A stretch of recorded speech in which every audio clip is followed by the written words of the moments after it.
একটা লম্বা চুম্বনের পর রুদ্র তার ঠোঁট দুটোকে মুক্ত করে দিল এবং তার মুখে একটা কুটিল মধুর হাসি ফুটে উঠল, আর সে রুহির মুখটা তুলে ধরে বলল, রুহ, আমি ফিরে এসেছি। রুহির বুক যেন একটা ঝাঁকুনি দিয়ে উঠল এই পরিচিত কণ্ঠ শুনে। তার চোখে চোখ পড়তেই বহুদিন ধরে চাপা দিয়ে রাখা তার অনুভূতিগুলো যেন আবার জেগে উঠল। সে বুঝতেই পারেনি যে রুদ্র কখন তার পেছন পেছন ওয়াশরুমে ঢুকে গিয়েছিল। রুদ্র তাকে ছেড়ে দিতেই সে তাড়াহুড়ো করে ওয়াশরুম থেকে বেরিয়ে এলো এবং প্রাইভেট রুমে ঢুকে পড়ল। রুহি, কি হয়েছে? তোমার মুখ এত ফ্যাকাশে কেন? রিয়া তাড়াতাড়ি উঠে এসে তার হাত ধরল। আমি ঠিক আছি, কিছু হয়নি, রুহি জোর করে একটু হেসে বলল। একটু ভেবে রুহি সেখান থেকে বেরিয়ে যাওয়ার সিদ্ধান্ত নিল। সে ধীরে ধীরে মিসেস খান্নার দিকে ঝুঁকে বলল, মেম, আমি দুঃখিত, কিন্তু আমাকে এখনই যেতে হবে। পরে কখনো এসে আপনার সঙ্গে কথা বলবো। মিসেস খান্না গভীরভাবে রুহির দিকে তাকিয়ে মাথা নাড়লেন। ঠিক আছে, সাবধানে যেও। রুহি আর কারো দৃষ্টিকে পরোয়া না করেই তার ব্যাগ তুলে চলে গেল। তার এত তাড়াহুড়োতে যাওয়া দেখে রিয়াও কিছুটা অবাক হয়ে গেল। রুহি কত অহংকারী আর ধোঁকাবাজ! সে এর আগে কোনোদিনই আমাদের স্কুলের রিউনিয়নে আসেনি। আজ তার কি নাটক! আমি জানতাম যে কিছু একটা ঘটবে যখন সে আজ এখানে আসার জন্য রাজি হয়েছিল। অবশ্যই সে আগেই জানত যে আজ রুদ্র এখানে থাকবে, আর এখান থেকে সে আগে বেরিয়ে যাবে রুদ্রকে আকর্ষিত করার জন্য। সে কতটা সুযোগ সন্ধানী! সে আগে যেমন রুদ্রকে আকর্ষিত করেছিল, এখন আবারও সেই একই খেলা খেলছে। ওকে আমার খুব ঘৃণা হয়। পল্লবী রুহিকে যেতে দেখে একের পর এক কটূক্তি করে গেল। সেখানে থাকা অন্য সহপাঠীদের কিছু বলার ছিল না, কারণ রুদ্র এবং রুহির মধ্যে যা কিছু ঘটেছিল তার 8 বছর পেরিয়ে গেছে। রুহি জানত যে রুদ্র তার জন্য অনেক বেশি বিপজ্জনক, আর আজ তাকে দেখে সে ঠিক সেই পুরনো বিভ্রান্তি অনুভব করছিল। সে তো ভেবেছিল যে সে সবকিছু ভুলে গেছে, কিন্তু আজ তাকে দেখে সবকিছু যেন আবার তার মনে ফিরে এলো। তার পুরনো স্মৃতিগুলো আবার তার চোখের সামনে ভাসতে লাগল। 8 বছর আগে গ্র্যাজুয়েশনের রাতে তাদের দুজনের মধ্যে অনেক কিছু ঘটেছিল। তারপর হঠাৎ করে এই মানুষটা রহস্যময়ভাবে অদৃশ্য হয়ে গেল, আর কেউই জানতে পারল না যে সে কোথায় গেছে। তারপর রুহি ভেবেছিল যে আর কখনোই রুদ্রর সাথে তার দেখা হবে না। এখন হঠাৎ করে আবার সে জাদুর মতো ফিরে এসেছে। এটা রুহির বিশ্বাসই হচ্ছিল না। রুহি সাধারণ একজন মানুষ, তাই এই ধরনের মানসিক কষ্ট সে সহ্য করতে পারছিল না। যাই হোক না কেন, রুহি কখনো আবার রুদ্রর সাথে মিশতে সাহস করবে না। 8 বছর আগে তাদের মধ্যে যতই ভালোবাসা ছিল না কেন, এখন তারা কখনো একসাথে থাকতে পারবে না, কারণ তারা সম্পূর্ণ ভিন্ন জগৎ থেকে এসেছে। তাছাড়া সে কখনো ভাবেনি যে তাদের পথ আবারও মিশবে। এত কিছু পেরিয়ে তার এখন একটাই স্বপ্ন, একজন স্থিতিশীল মানুষকে বিয়ে করে বাকি জীবনটা শান্তিতে কাটানো। হোটেল ছেড়ে ট্যাক্সিতে ওঠার পর তার ফোনটা বারবার বাজতে শুরু করল। সে দেখল যে রিয়া তাকে ফোন করছে। সে ফোনটা ধরল না, কারণ তার মাথায় কিছুই আসছিল না যে কি বলবে। তার মনে হচ্ছিল যেন সে ভাবনা চিন্তার সব ক্ষমতা হারিয়ে ফেলেছে। রাত প্রায় 11টা বাজে যখন সে বাড়িতে পৌঁছল। রুহি দরজা খুলল, সে দেখল পুরো বাড়িটা অন্ধকারে ডুবে আছে। সে লাইটটা জ্বালিয়ে দেখল ঘরে কেউ নেই, মনে হচ্ছে মিরাজ এখনও তার নাইট শিফট থেকে ফেরেনি। তার বর্তমান প্রেমিক মিরাজ এই 2 বেডরুমের অ্যাপার্টমেন্টটা ভাড়া নিয়েছিল যখন তারা দুজনেই গ্র্যাজুয়েট করেছিল। রুহিও এখানে থাকত এবং তারা দুজনেই বন্ধুর মতো একই বাড়িতে থাকত। তাছাড়া বাড়িটা হাসপাতালের কাছাকাছি হওয়ায় তাদের বাস ধরার দরকার হতো না, আর একটু বেশি ঘুমানো যেত। এখানকার পরিবেশটা বেশ ভালো ছিল, আর বাড়ির ভাড়াও তাদের বাজেটের মধ্যে ছিল। রুহি সবসময় ভেবেছিল তারা এখানেই থাকবে যতক্ষণ না নিজেদের জায়গা কিনতে পারবে। সাথে মিরাজ থাকলে সে ঘরের একটা উষ্ণতা অনুভব করত। তারা অনেকদিন ধরে একসাথে ছিল, কিন্তু সত্যি বলতে রুহি জানত যে তাদের সম্পর্কটা ভালোবাসার থেকে বেশি টিকে ছিল একে অপরের উপর নির্ভরশীলতার উপর ভিত্তি করে। রুহি তাড়াতাড়ি গরম জলে স্নান করে পায়জামা পরে নিল আর নিজের রুমে চলে গেল বিশ্রাম নিতে। ঠিক সেই সময় তার ফোনটা হঠাৎ করেই আবার বাজতে শুরু করল, আর সে দেখল এবার এটা একটা অপরিচিত নম্বর থেকে আসছে। রুহি ফোনটা তুলে বলল, হ্যালো। ফোনের ওপাশ থেকে কোন শব্দ শোনা গেল না। হ্যালো, কে কথা বলছেন? আপনি যদি কিছু না বলেন আমি ফোনটা রেখে দেব। রুহির গলায় খানিকটা বিরক্তি ফুটে উঠল। সে ভাবল হয়তো কেউ ভুল করে ফোন করেছে। ঠিক যখন সে ফোনটা রাখতে যাচ্ছিল তখনই সে একটা পরিচিত কণ্ঠস্বর শুনতে পেল। তুমি আমাকে এড়িয়ে যাচ্ছ কেন? ওপার থেকে সেই চেনা কণ্ঠস্বর ভেসে এলো। রুদ্র। রুহি বিস্মিত হয়ে কাঁপা কাঁপা গলায় জবাব দিল, তুমি আমাকে এড়িয়ে যাচ্ছ কেন? রুদ্র আবারও সেই প্রশ্ন করল, যার উত্তর রুহি দিতে চায় না। রুদ্র, তুমি এসব বন্ধ করছো না কেন? 8 বছর আগেই আমাদের সম্পর্ক শেষ হয়ে গেছে। আমি তোমার বাড়ির নিচে আছি। রুদ্র রুহির কথা শেষ হওয়ার আগেই ফোনটা কেটে দিল। রুদ্র আমার ঠিকানা জানল কিভাবে?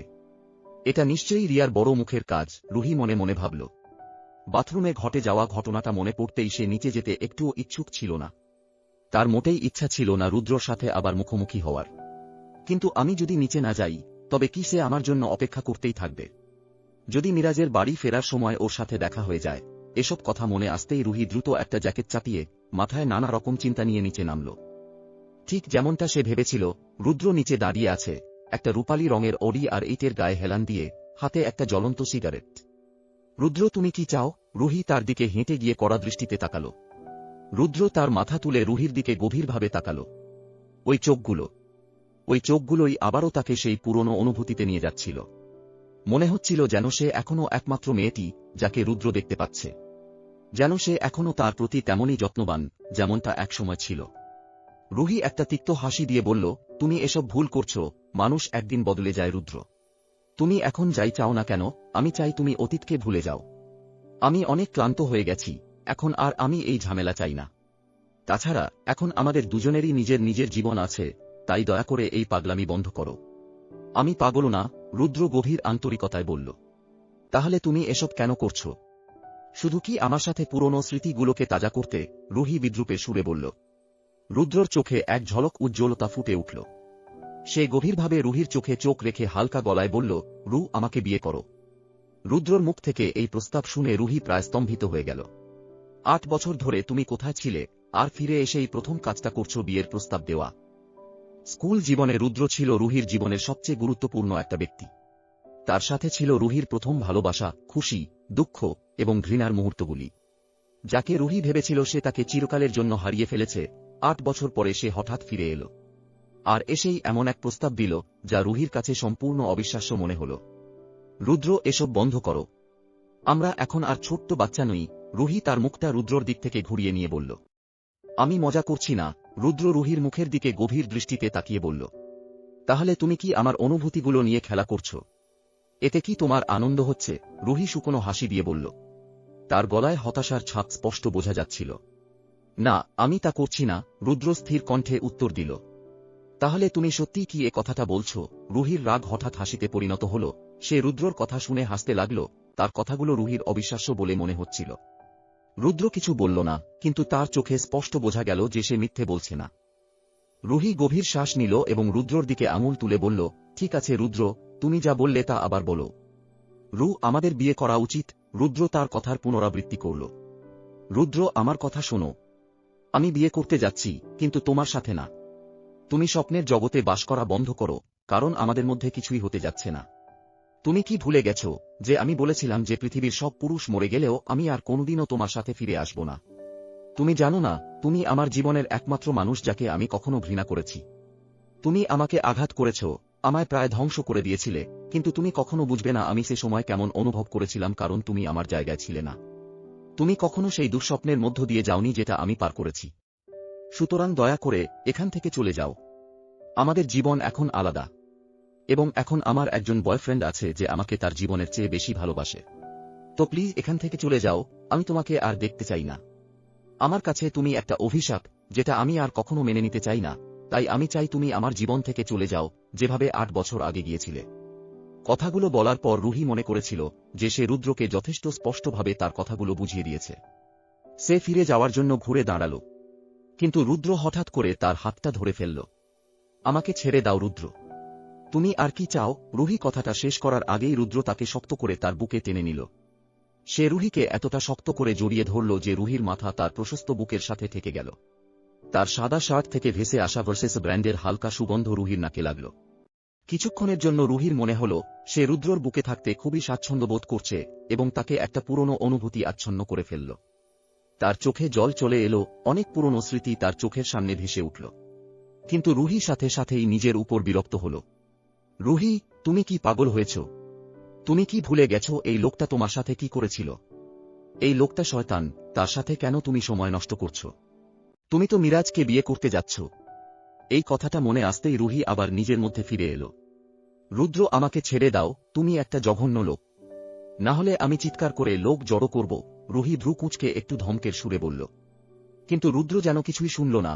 সে তাকে আরো শক্ত করে জড়িয়ে ধরল, যেন সে তার জীবনে হারিয়ে যাওয়া কোনো অমূল্য ধন অনেকদিন পর আবার খুঁজে পেয়েছে। রুদ্র বেশি কথা বলার মানুষ ছিল না, সে আজ রুহিকে তার বাহুতে ধরতে পেরে অনেক খুশি ছিল। ফিরে এসে তার একটাই লক্ষ্য ছিল, আর কেউ যেন তাদের দুজনকে আলাদা করতে না পারে। ঠিক তখনই রুহি পেছন থেকে একটা পরিচিত কণ্ঠস্বর শুনতে পেল, তোমরা কি করছো? শুনতেই রুহির বুক কেঁপে উঠল। বন্ধুরা, এর পরের এপিসোডটিকে শোনার জন্য চ্যানেলটিকে অবশ্যই সাবস্ক্রাইব করুন, আর পাশে থাকা বেল আইকনটি টিপে দিন। তাহলে গল্পের পরের এপিসোডটি আপলোড করার সাথে সাথে সবার আগে নোটিফিকেশনটি পেয়ে যাবেন।